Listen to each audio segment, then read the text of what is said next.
E aí, pessoal? Sangue nos olhos!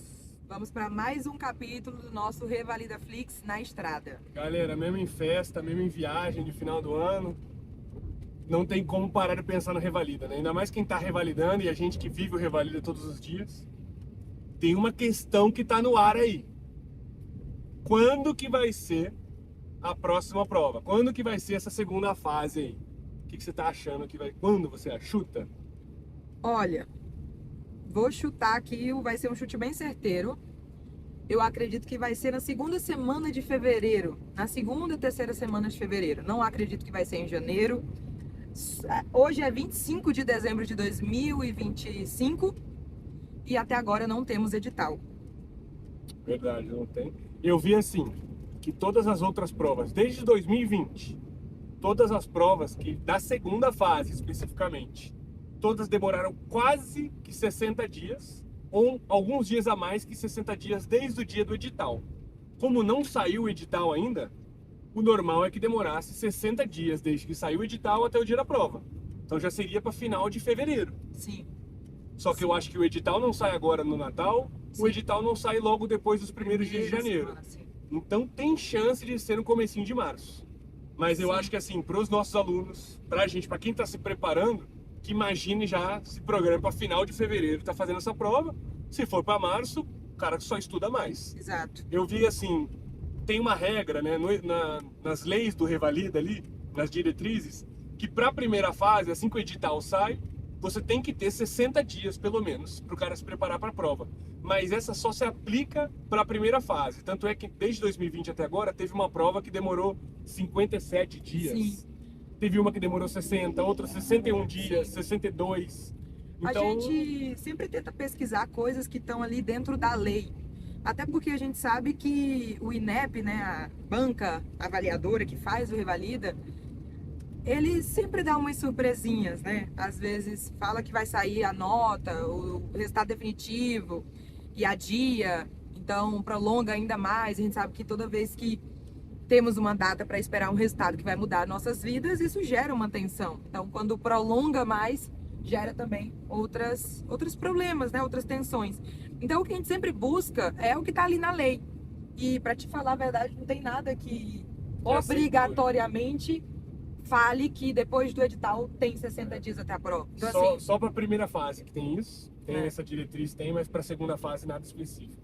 Mas vamos supor então, vamos se programar, né? É o que a gente está fazendo já para os nossos alunos, é se programar como se a prova fosse ali em fevereiro, vamos dizer final de fevereiro. Para você, Isso. qual que é a preparação ideal nesses próximos 2 meses? E ó, na minha opinião, né? 2 meses ou 1 mês e meio, 45 dias é tempo suficiente, mas demais, para se preparar para essa prova. Suficiente. Eu Qual me preparei em 45 dias. Foi 45, né? Para a primeira e mais ou menos 1 mês e meio também para a segunda, né? Quando eu aprovei. Fala aí qual seria a estratégia ideal para começar. O cara, vamos falar que o cara tá cru, só aprovou a primeira fase e não começou a estudar de verdade para a segunda. O que você faria? Olha, primeira semana, segunda semana é de adaptação. A gente vem de uma prova teórica onde você estuda sozinho. Você pode até ter um grupo ali para te dar motivação, mas é culo dependente, né? Ou seja, você senta, assiste ali e estuda. Agora, quando a gente se depara com a segunda fase, não tem como estar sozinho. Você até lapida a teoria ali, o que você tem que estudar, sozinho. Mas a prova prática, ela precisa de outro companheiro. O que eu faria? Voltando no tempo, tenho 45 dias, tenho 2 meses para fazer. Primeiras 2 semanas, adaptação, tá? A gente se cobra, é um formato diferente.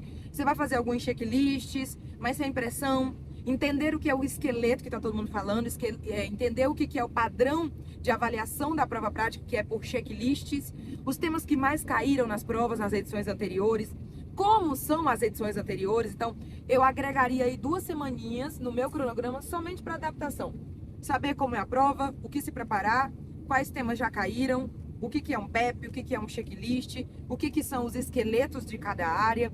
E pegava ali um companheiro para já ir aquecendo, fazer alguns checklists, mas sem pressão, sem olhar muito a nota. Então, 2 semanas de adaptação. Eu acho que que eu sempre falo pra galera, e eu vou falar aqui também, essas primeiras 2 semanas, eu concordo demais com a Raíssa, Faria exatamente isso, só que só com checklist e prova do O INEP. INEP, boa. Eu pego tudo que já aconteceu do INEP. Eu quero chegar pro cara que está se preparando para a segunda fase e perguntar: cara, quantas vezes que o INEP já cobrou sutura na prova prática? O cara tem que saber quantas vezes. Ele vai fazer a prova, ele tem que saber tudo que o INEP já aprontou com a galera que foi fazer essa prova. Exato. Então, e outra coisa, você começa a se ligar que o PEP é imaginário, né? O seu gabarito, você sai da prova sem saber se você aprovou, se você foi bem, se você foi mal, se ele vai considerar tal palavra ou não. O que melhora essa sua noção sobre o que vai estar na prova, o que ela vai te cobrar, é fazer checklist do INEP. Você começa a pensar: pô, isso aqui não tem cara do INEP não. Isso aqui tem... Quando o ator te pergunta alguma dúvida, você fala: eu já sei o que ele tá querendo, eu sei que eu vou ganhar ponto nessa pergunta aqui. Isso é muito doido, porque eu lembro que a primeira vez que eu fui fazer a prova, caiu uma estação muito parecidíssima com a edição de 2020. Pedra na vesícula. E era uma mulher que tava bem, eu só indiquei a cirurgia por via laparoscópica, eu não citei a outra. E só de citar, tudo bem que a paciente não era candidata, mas só de citar, eu talvez aprovaria, viu? Porque era um ponto, e eu não pontuei.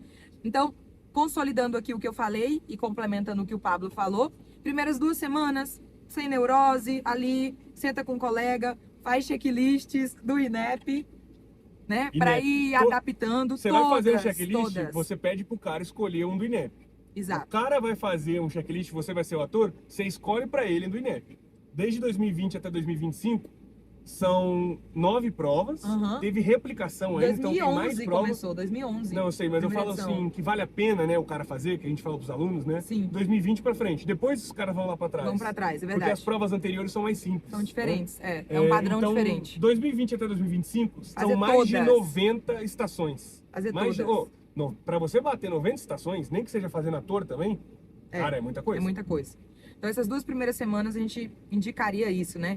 Ver o que é a banca INEP dentro da prova prática, fazer essas estações para você ir pegando o corpo da banca e não esquecer dos esqueletos. Inclusive, é uma dica que a gente dá. Imprime o esqueleto nesses primeiros treinos, não tem problema você ter o esqueleto ali em mãos, às vezes até colar pescar, mesmo, colar, né? Eu falo pescar, você fala colar, né? É. Colar ali até ficar bem consolidado, até ficar medular. A ideia aqui não é você decorar os esqueletos, até porque se cair um tema diferente, o avaliador vai querer que você tenha raciocínio clínico. Mas é ficar medular mesmo, ficar fácil para você, por exemplo, numa estação de ginecobstetrícia, falar os antecedentes ginecológicos de uma forma rápida, em blocos. Então, eu acho que essas 2 primeiras semanas é muito importante você fazer o estudo do caso, o estudo da prova que você vai encarar. Obrigado, mano. Passando essas 2 semanas, eu faria uma estratégia assim. Falei. Eu pegaria ali os temas mais importantes da medicina, incluindo os temas que já caíram no Revalida, porque são temas que caem. Inclusive, é só você pedir que a gente tenha um planner de todos os temas que você por aí vai precisar fazer estações, tá? E eu pegaria 2 pessoas, não ficaria só com uma pessoa treinando, até para não ficar uma coisa: eu sei que você sabe disso, então eu vou te dar esse ponto, sabe? Não, pegaria pessoas aleatórias, teria uma pessoa fixa para treinar, e eu começaria fazendo 5 checklists. Todos os dias. 5 pela manhã, ou seja, alguém fazendo comigo, e eu faria mais 5 para outra pessoa, porque eu já aprenderia com essas 5, mas não ficaria uma densidade muito grande. Tem pessoas que falam pra gente que, eu tô fazendo 50 checklists por dia. Ok, mas será que vai ser constante até o dia da prova? Então, eu começaria de boa, 5 checklists pra mim, mais 5 pra outra pessoa, 10 temas por dia. É verdade. E eu completaria o meu estudo teórico com base nos temas que eu peguei. Eu peguei o hipotiroidismo. Será que você sabia falar as drogas ali, o tratamento farmacológico?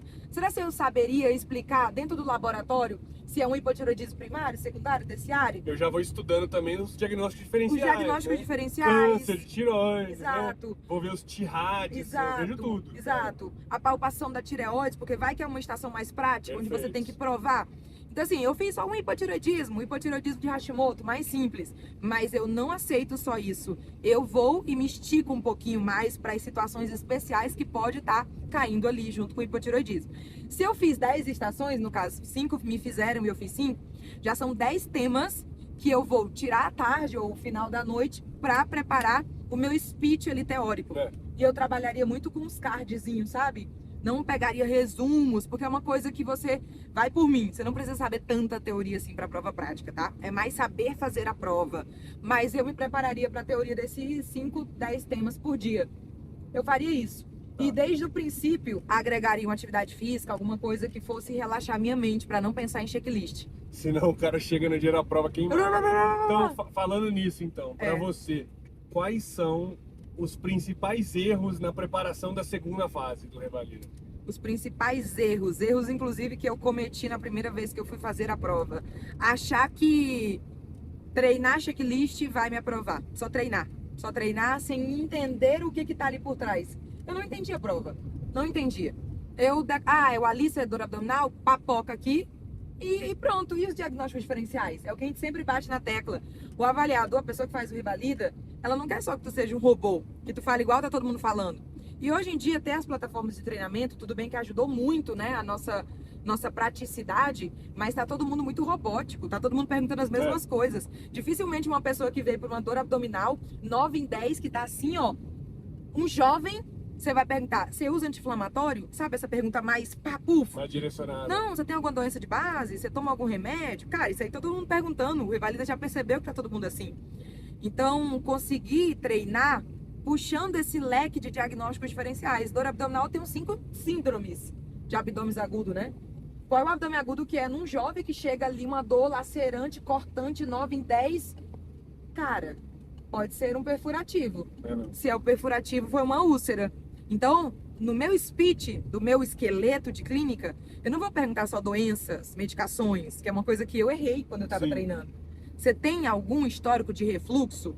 Teve alguma gastrite? Algum câncer gastroesofágico, intestinal? Alguma úlcera? Eu vou direto, papufo. Você toma algum remédio? Toma anti-inflamatórios de uso contínuo? Eu vou mais direto, porque é isso que o Pepe tá se ligando. E você, qual seria um erro que você considera? Eu acho o meu erro, assim, acho que o erro que a galera comete muito, e eu cometi esse erro, senti, que faltou pra mim era teoria. Teoria. Porque eu virei uma máquina de checklist. Eu queria fazer todos os checklists existentes, fazer todos os temas e em seguida estudar os temas.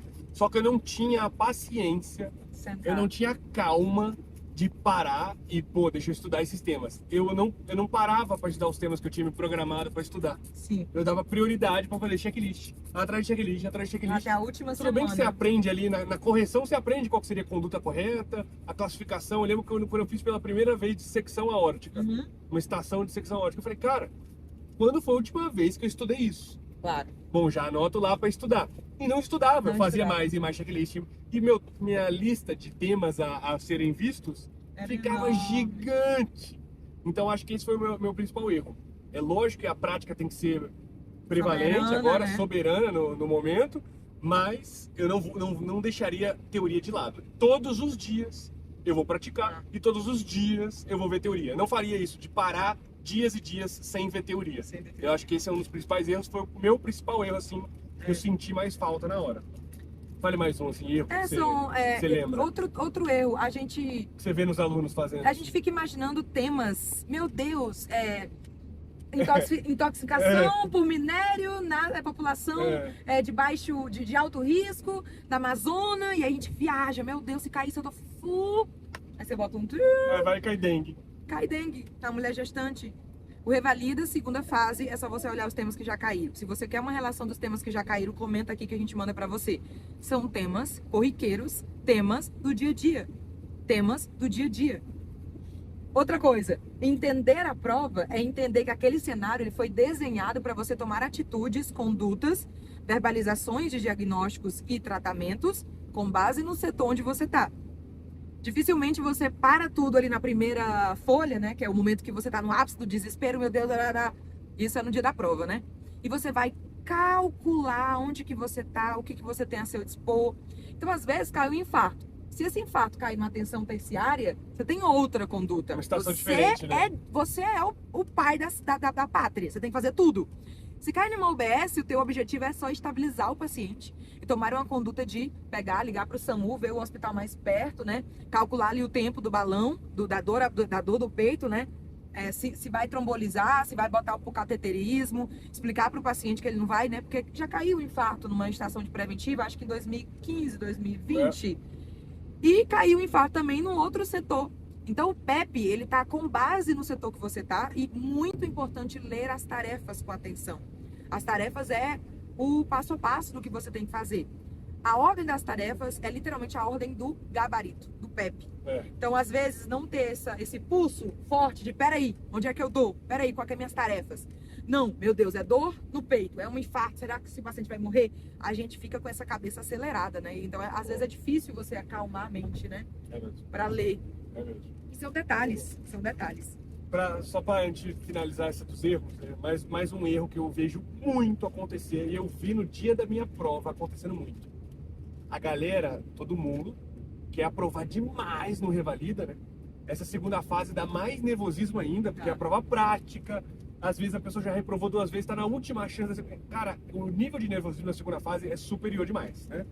E eu vejo que a galera vai se cobrando cada vez mais e mais, e chega na última semana, cara, a galera explode de estudar e se queima. Se queima. Sabe o burnout? Cara, Se queima. a galera chega no dia da prova, tá todo mundo bocejando. Se queimar. Porque você entra na prova, fica esperando naquelas filas e filas, aquela fila do gado que você fala. Ninguém fala sobre Cara, isso. tudo Né? as salinhas fechadas, depois você vai pra outra salinha, aí nego fica dando aquela... Fala uma palestrinha motivacional. Cara, galera, vai batendo um sono na galera. E a galera tá tão cansada nas últimas semanas de tanto estudo, que eu acho que isso é um diferencial. Cara, você entrar nessa prova sem disposição, cansado, com sono, é foda. Então eu acho assim, você tem que ser até estratégico no que você vai levar para tomar ali durante o momento, de água, de energético, de café. O momento que você vai tomar café, vamos dizer que você vai fazer a prova à tarde. Você não pode tomar um cafezinho logo de manhã, porque esse café vai bater na manhã e de tarde você vai estar precisando de mais e mais café. Então, essa parada de se queimar é um erro que eu vejo acontecer demais na reta final. E sabe outra coisa que é muito interessante que eu lembrei sobre queimar? Você não quer parar de conversar lá nesse tempo todo que você fica. E você vai conversando de tema, porque você vê um grupinho que tá conversando, e taca, e conversa, você vai ficando sem ATP. Sim. É um negócio que quando eu, pelo menos, eu fiz a minha prova de tarde. Nossa, eu entrei meio-dia, sei lá. Fui fazer a prova, juro pra você, era quase 7 horas da noite. 6 horas da noite. Imagina, de meio-dia até 6 horas da noite, o cortisol já tinha subido, baixado, subido de novo, porque cada vez que eles modificam você do lugar que você tá, vai dando... você acha que vai ser o momento, disparo. e não é o momento. Sempre tem uma sala, sempre tem uma palestrinha a mais. Então você vai gastando ATP. Eu vou você contar, só quer fazer logo a prova. Eu vou contar como é que a gente fez a minha, lembra? A minha prova, eu vou contar a estratégia que eu fiz e deu certo. Deu certo. Deu certo. Não é pra todo mundo que vai gostar dessa estratégia, mas eu vou contar. A minha prova foi pelo período da manhã ali. Eu e Raíssa tomamos café da manhã junto, e já no café da manhã era repasso. Repasso de temas. Falando tema, falando de tratamento, falando de diagnóstico, tudo. Passava por todos os temas. E aí a prova era uns 40 minutos andando do lugar que a gente estava. Fomos fazer lá em Minas. A gente foi andando e repassando o caminho inteiro. Gente, sangue nos olhos, tá? Inteiro. E foi ótimo esse repasso. Vários temas que a gente tocou no assunto caíram na prova. É sempre assim. Sempre assim. E eu já fui determinado que chegando lá no dia da prova, e a Raíssa já tinha me avisado como é que era a dinâmica dessas salas, da espera. Eu já fui lá e falei, eu não vou ficar de papinho aleatório com ninguém. Eu vou só repassar. Eu vou arranjar alguém que tá na mesma pegada que eu estou. Oi, tudo bem? Como é seu nome? É Vou assim. fazer... Não. E aí eu já chegava pro cara e falava assim... Sangramento treinando normal. Não, eu falava assim, qual é a vacina dos 15 meses? Quais são as vacinas dos 15 meses? Aí o cara já, não lembrava, então vamos repassar. Bum, repasso. E aí eu começava a ver que muita galera não queria falar de prova. Então eu fiquei num canto que tinha umas 2, 3 pessoas que queriam repassar. E a gente foi falando de tudo. E foi mais de 1h30 de espera. Então pra mim, que eu gosto disso, foi bom. Né? Para mim foi bom e deu certo. Eu já entrei na prova, minha mente já estava pensando em revalida, pensando em assunto. Eu já estava funcionando. Eu prefiro assim, tem gente que prefere tem pessoas que não falar. Só que o que eu penso, tá? De performance assim, na hora da prova. É igual você levantar da cama e começar a correr. É melhor você já estar caminhando. Aquecido, né? É melhor você já estar se movimentando e aí você começa a correr. Eu pensei isso, eu não quero entrar na sala e aí que eu começo a voltar a pensar em medicina. Eu tô aqui, esse dia eu já sei que eu vou sofrer. Eu vou sofrer e ficar pensando em medicina o tempo todo. Foi isso que eu pensei. Eu acho que são perfis. A gente é muito desse perfil de... A gente mata leões poucas horas antes da prova. Tipo assim, a gente sabe que vai acabar repassando. A gente gosta do caminho da sofrência, né? Mas tem gente que cita uma... Você tá 1 hora antes da prova. Você cita um tema que a pessoa não sabe, ela vai se auto-sabotar e vai causar nervosismo. Então, perfil, né? É muito de você saber qual é o seu perfil. Se você conversa com, por exemplo, o Pablo 1 hora antes da prova e é um tema que você não sabe, você tem energia suficiente de aprender, de falar assim, ei Pablo, peraí, eu não sei isso, me fala aqui. Tem gente que não. Mas é a Puta chance que da pessoa pariu. tapar esse buraco, né? Mas Cara, é quantas perfil. pessoas não falam essa história que repassou ali antes de entrar na prova E e caiu. caiu isso, É, entendeu? Sempre acontece sempre isso. tem. Porque a gente tá tão acelerado, os temas estão tão na ponta da língua, que você passa por vários temas rápidos, entendeu? Você passa por muito tema muito rápido. Eu gosto. Cara, eu gosto dessa. Eu gosto de repassar até o último segundo, já entrar na porta, vidrado, já lembrando, pô, tô na porta 3, é pediatria, eu não vou esquecer vacina, eu vou pedir caderneta de saúde da criança, Boa. eu vou perguntar se tá na creche, se tem sintoma. Eu prefiro ir nessa pegada. E mais uma pergunta para encerrar o nosso primeiro bloco de Revalida Flix na estrada. É, Uma dica para tentar acalmar um pouco o nervosismo. Na verdade, vai duas. Duas Tá, para você e duas. duas para mim. duas dicas. De calmar o nervosismo quando você tá ali na fila final. Depois de final. passar todas as outras filas, essa é a fila que o fiscal te pegou e falou: chegou o seu momento. Fila final. Tá te colocando quase na frente da porta Sim. da primeira estação. Duas É. dicas que você daria Tá. aí pro pessoal que vai fazer a prova prática. Eu acho assim, saber de cara já, uma dica, saber que você vai estar nervoso, você vai estar ansioso, vai estar com a palma da mão suada, é impossível estar controlado ali. Então, quando você se vê ansioso, você não vai ficar surpreso e falar assim, caraca, bateu ansiedade, vai me dar branco. Não, você já saiba que você vai estar ansioso. É impossível fazer essa prova. A gente gasta dinheiro, gasta tempo, tem família esperando, torcendo, todo mundo rezando pro cara. O cara vai ficar nervoso. Então essa é a primeira dica. Saiba que é impossível não sentir ansiedade, sentir nervosismo nessa prova. Boa. A segunda dica, nessa salinha final ou até nas portas, Uhum. é sempre esquecer do que aconteceu na estação passada, né? Não tem como você gastar tempo pensando que você errou ou deixou de perguntar na estação passada. Boa. E você vai focar no número da sua porta. No presente. No número da sua porta. O que eu tenho que perguntar na estação tal? Eu vou lembrar disso. É isso. Essas Boa, são as duas boa. dicas. Eu gostei. Eu já vou pegar o gancho dessa última dica que o Pablo falou de esquecer a estação anterior. Sei que é muito difícil isso, tá, gente? Eu fiz essa prova 2 vezes. Eu fiz ao todo 20 estações na pressão do Revalida. Então é muito difícil você sair de uma estação e você se sabota. Meu Deus, como assim? Eu não dei o diagnóstico, eu sabia, não deu tempo. E logo de cara você já tem que entrar na próxima. É. Então você leva um pouco dessa descarga. Mas a dica que o Pablo deu, que é muito boa, você tá na frente da porta número 4. Número 4 é gineco ou obstetrícia. Então, foca no que tá na tua frente. E aí, uma coisa que eu fazia muito na hora que eu tava na frente, além de pensar, cara, se é gineco obstetrícia, eu tenho que pensar na menarca, na sexarca, nos ciclos menstruais, no anticoncepcional, no Papa Nicolau. Além de tudo isso, eu apertava um pouquinho a minha mão, sabe? Eu sei que é uma besteira, mas eu apertava um pouco, porque isso me fazia, não sei se baixa um pouco Gastar a uma pressão, energia uma ali. energia assim. E aí bloqueava um pouco o pensamento da estação anterior, que era de pediatria, que eu sabia que eu tinha sido muito ruim. Então eu apertava um pouco a minha mão, porta 4, ok, ginecobstetrícia. E aquilo já me sugava pra estar ali presente. Então essa é a minha primeira dica. Sempre foca com o número que tá à tua frente. Esquece o passado, aperta a tua mão, só testa se você gostar. Outra dica muito importante que é antes dessa. E isso eu vi na pele, agora no curso presencial que a gente participou. Eu fiz essa brincadeira e ela foi bem executada. Se te falam, olha só, você tá na frente da fila aqui, ó, pra entrar pro Revalida. Você vai entrar na estação sabendo que vai ter pessoas te observando, te julgando, e você vai fazer as coisas com aquela intensidade, tipo assim, será que eu tô fazendo bem? Será que é isso que tá no PEP? Meu Deus, será que vocês estão me observando? Juro pra vocês, tá? São 4 pessoas te filmando, 2 fiscais aqui na lateral, mais o ator e a atriz. É. Então, você está sendo observado. Então, quando eu fazia ali no curso presencial que a gente participou, pedia para um aluno, né, um médico vir e me demonstrar como era o exame de mama, ele vinha e ele, sabe? Será que é isso aqui? Agora, quando eu brincava assim, vou chamar aqui o médico Mário, que vai dar uma palestra sobre exame de mama, aqui para o Jornal Nacional. Mário, por favor, seja bem-vindo. Você não vem como uma pessoa que vai ser avaliada, você vem como uma autoridade. Peraí. Era tão mais fluido, a pessoa não errava. Só de fingir a Só de confiança. fingir a confiança. Então esse aluno, ele me explicou do início ao fim o exame de mama, o mesmo que antes veio, né, pra demonstrar. É. Então uma coisa que me ajudava muito na segunda vez que eu fiz a prova, na fila, era imaginar assim, ó. Cara, eu fui chamada por um hospital, que eu deixei meu currículo, e hoje eu vou fazer uma demonstração e vou atender 5 pacientes.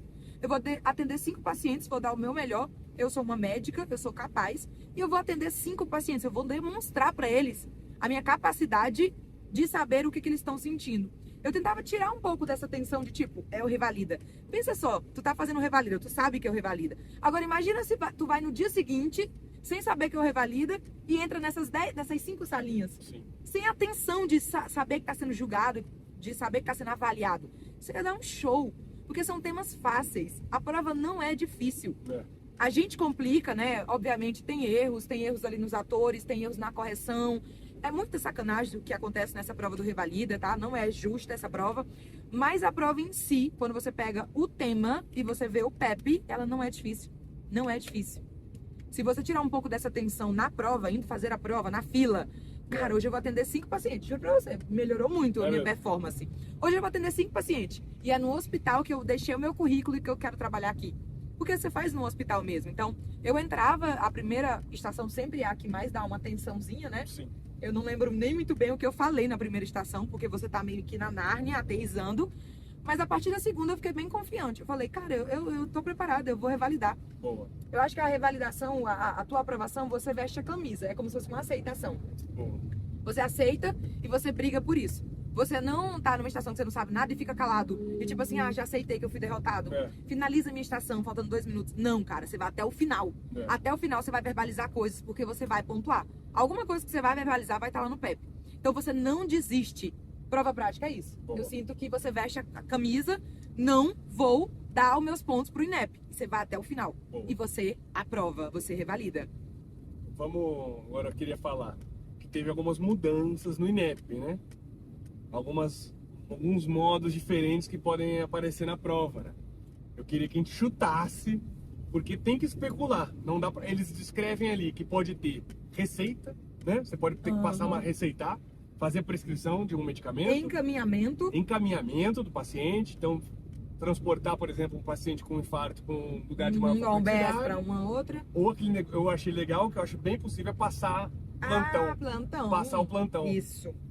O que você acha Elaboração que pode de acontecer, laudos. cara? O que você acha que pode rolar nessa prova? Olha, com a minha experiência vasta de revalida, já são 3 anos me dedicando 100% à revalidação, prova de revalidação. Você eu não acha acho que não vai acontecer nada? pouco provável ter um impresso onde a pessoa que está sendo avaliada vai ter que escrever, gente, letra de médico. Como é que vai avaliar, né? Letra de médico, cá entre nós, é uma coisa ridícula. A filmagem que eles fazem lá é xing-ling. Os celulares não tem, você não consegue mal escutar o que você tá falando lá. Não tem qualidade de áudio. Como é que eles vão querer que o médico escreva algo, mostre pra câmera, como é que vai ser avaliado o que eu tô escrevendo? Eu imagino que teria possibilidade do cara Tem que escrever. Ali, e ele vai guardar no mesmo saquinho que ele vai guardar a pessoa que fica na prancheta ali na sala. Não sei, vai ser esquisito. Mas vai perder essas folhas, eles perdem até vídeos. Você tá entendendo? Eu acho, tá? A passagem de plantão seria uma boa. Passagem de plantão é uma boa.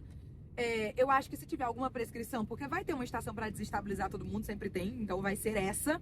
Eu acho que você vai ter que escrever e verbalizar ao mesmo tempo o que você tá escrevendo. Perfeito, o que vai ser um choque, porque a gente fez no curso presencial. Cara, o pessoal tremia. O beta-HCG, o cara falava um B, um trace e CG. Tipo assim, não escrevia tudo, né? Ao mesmo tempo, falar também é muito difícil. Mas o que eu acho? Vai ter muito esses mini testes. Veja que saiu uma nota onde preventiva agora vai abarcar toda a saúde mental. Mini mental test? Vai ter muitos mini testes. Esses testes que estão na UBS, que a maioria dos médicos fazem. Mini teste de demência, do autismo. Todos esses testes. É uma folha, tá? Igual caiu o NIS. Caiu o NIS. Caiu o NIS. E você tinha que só seguir, a folha, né? É uma você folha. Não tinha que lembrar do NIS inteiro. Não. E nesses testes você tem que escrever. Você tem que escrever a pontuação.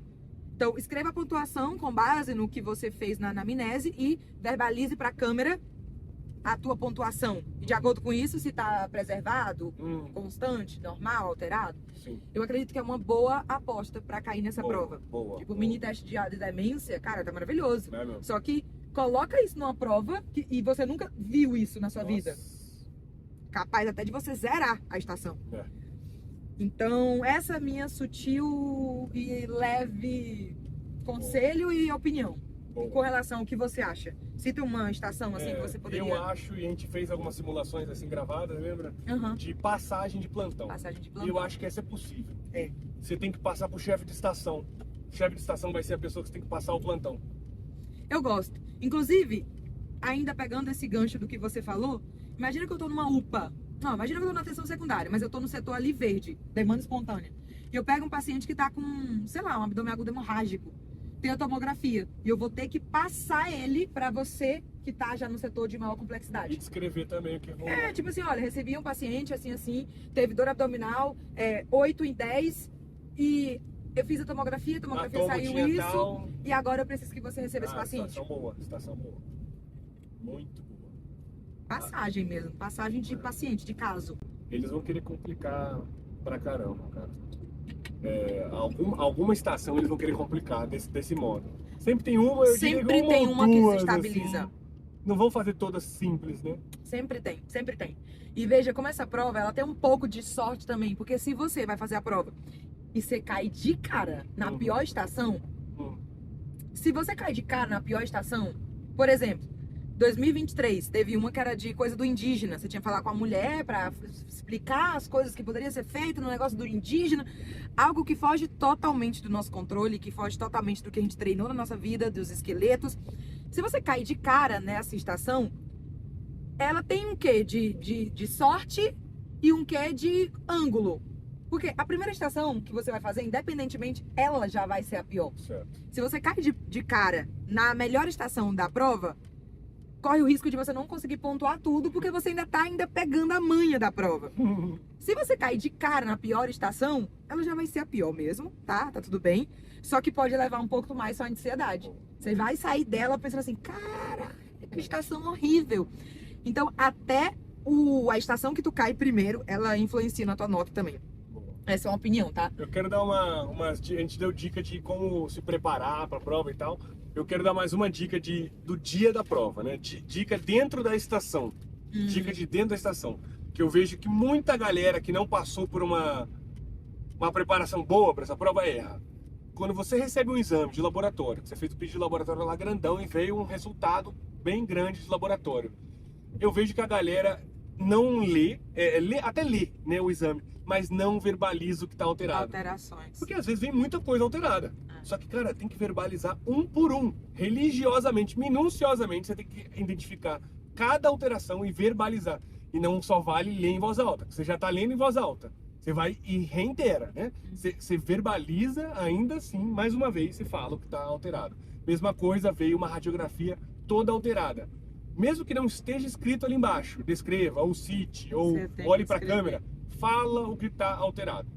E fala a sua dica muito Não boa é à em toa relação que tá às alterado aquilo imagens. dali. Fala em relação Às é imagens, difícil descrever difícil. uma imagem, né? É difícil descrever dar um laudo Eu perfeito sou numa ultrassom. Eu sou péssima em imagem. Então isso me sabotava muito também quando eu comecei a me preparar para a segunda fase. Eu pensava, cara, vai cair imagens e eu não sei descrever. E claro, se você se prepara para as imagens, ok, se cair um trauma, vai cair um trauma crânioencefálico. Quais são as 3 imagens que eu vou ter que saber descrever e não importa o que eu vou ver. Eu já sei qual que é o diagnóstico, eu vou pelo diagnóstico. Então vamos supor que caiu uma hemorragia subdural, sub da banana. Então, meia lua. Eu tenho que saber descrever essa imagem. Então, meio que eu me dava uma preparação teórica, um suporte, mas sabe qual é a principal dica aqui? Principalmente para radiografia de tórax, que eu sou horrível. Você tá no exame físico. O exame físico você pediu, vai vir um laudo lá, ali, roncos, crepitantes, no lado direito. Eu já salvo que no lado direito eu vou ter que descrever qualquer coisa. Se eu tô numa estação que eu tô suspeitando que é uma pneumonia, quando eu peço a radiografia de tórax antero-posterior, né? Eu já vou direto pro lado direito. Eu não importa o que eu tô vendo. Eu vou falar consolidação. Broncograma aéreo, e nananã, aumento da trama vascular. Eu não estou vendo nada disso, gente. Eu sou péssima em imagem. Mas isso é uma estratégia que salva a tua aprovação. Sim. Se você, como eu, não gosta de imagens, tá? Boa. Então eu pensava muito assim. Bom, a imagem ela é meu ponto fraco. Mas eu não vou me travar com isso aqui, não. Eu vou me preparar. Então eu pegava todas as imagens de abdômen agudo, me preparava para todos. É um abdômen agudo alto por bridas e aderências, eu já sei. O cara falou que tem um antecedente de apendicectomia há 10 anos atrás. Quando eu peço a radiografia, sabe lá Deus o que tem naquela radiografia, tá? Mas eu sei que é bridas e aderências, é alto, empilhamento de moedas, níveis hidroaéreos. Eu já falava tudo isso, sabe? Boa. Independentemente se eu tô vendo aquilo ou não. Boa. Vai estar lá no PEP, vai pontuar. Uma outra dica de executar a estação bem Depois de você perguntar o motivo de consulta e você investigar bem, né? Fazer o Alícia e ainda mais, o Freduz, a frequência, duração. Sintomas associados. E aí, depois do motivo de consulta, a gente vai para os sintomas associados. Eu gosto da sua dica. Perguntar em sentido céfalo-caudal os sintomas associados. Então, dor de cabeça, conjuntivite, dor de garganta, tosse, falta de ar, manchas no corpo. Então, eu gosto de fazer esse céfalo-caudal porque eu não deixo alguma coisa fora. E alguma coisa que eu vi que a galera do presencial deixava de perguntar em bastante estações é sintomas consultivos, né? Câncer, investigar câncer. Perda de peso, perda de apetite, astenia, cansaço, fadiga, né? Seria pelo menos 3 desses, né? Perda de peso, perda de apetite e astenia. Porque a gente nunca sabe em qual estação que vai ter o câncer. Claro. Né? Pode ter um câncer, você nunca... Talvez não vai ter antecedente familiar de câncer. Vou te dar dois exemplos. Uma estação de nódulo na mama. Tudo bem, pode ser benigno, pode ser um fibroadenoma. Cara, mas como é que você vai saber? Se é toda uma simulação. Vai que lá na frente, quando você pede o BIRATS, da BIRATS 5, você pede a biópsia, né? O core biópsia. E aí vem BIRATS 6. Você já tá com câncer. Você sabe que na sua anamnese Cara, você falhou. na anamnese vai ter sintomas constitucionais. Vai ter ponto. Então, qualquer sintoma, qualquer motivo, qualquer queixa, que lá na frente você sabe que tem a oportunidade dessa queixa estar relacionada a câncer, é rapidão, gente. Você deve perda de peso não intencional, você tá mais cansado, tá com falta de apetite, anorexia, pronto. Isso pra mim tem que perguntar em todas as estações, até em pediatria, pra mim tem que perguntar isso. Outra coisa que tem que perguntar em toda é a alteração gastrointestinal e urinária. Que a galera às vezes não vê, parece que a estação não tem muito a ver com isso. Cara, pergunta, né? Fala o jeito que você gosta de perguntar, que eu acho gosto de perguntar assim, gente. Ao invés de falar constipação, diarreia, que acaba esquecendo. E também deixa a urina de fora. Exato. Eu vou assim, teve alguma alteração na urina, no cocô, nas fezes? Como, por exemplo, alteração na cor, na consistência, na frequência, presença de sangue e alterações na cor, já citei, né? Porque aí você tá abarcando dissúria, polaciúria na frequência, diarreia, constipação, sangue, a consistência, sangue na urina, sangue a duração, presença de sangue. Aqui, com essa frase, eu já pontuei tudo. Alteração gastrointestinal urinária em relação à frequência, consistência, aspecto, cor, cheiro, presença de sangue, o muco.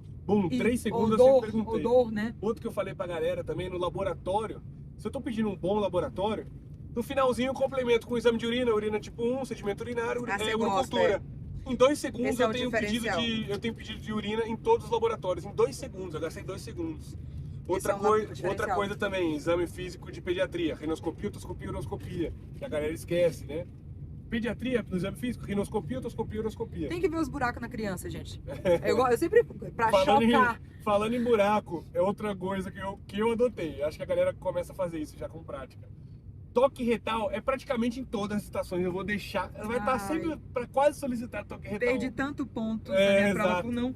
Ai, meu Deus. Exato. Por não ter pedido toque retal. Cara, toque retal valia 1 ponto, 1,5 ponto na minha prova. É mesmo. E eu não pedi. Me lasquei. Podendo pedir.